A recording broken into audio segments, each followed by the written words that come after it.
এই পৃথিবীতে কিছু মানুষ আছে দেখবেন যারা অকারণে আপনাকে প্রতিদ্বন্দ্বী হিসাবে দেখে। আপনি যে কাজটাই করবেন সেও সেই কাজটাই করতে যাবে। আপনি যেটা অনুসরণ করবেন পরোক্ষভাবে সেটাও সে অনুসরণ করবে। আপনাকে সে নিজে থেকেই প্রতিদ্বন্দ্বী ভেবে নেয়। আপনার প্রতি তার অদম্য এক হিংসা, মনে মনে রাগ, যার প্রতিফলন এটা।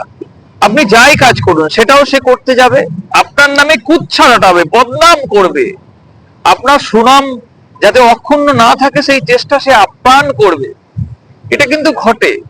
এরপরেও বলবো আপনি পিছপা হবেন না, কারণ আপনি যদি সহজ সরল ভাবে নিজের কাজটাকে নিজের মতো করে ঠিকঠাক করেন, তাহলে কিন্তু আপনার প্রতিদ্বন্দ্বী যে হবে সে তার মতো করে থাকুক, কিন্তু আপনার বিকল্প হতে পারবে না। পৃথিবীতে অনেক কাজ আছে, অনেক কিছু আছে, কিন্তু তবুও আপনি যে কাজটা করবেন না সেই কাজটাই সে করতে চাইবে, আর বাকি কাজ করতে চাইবে না।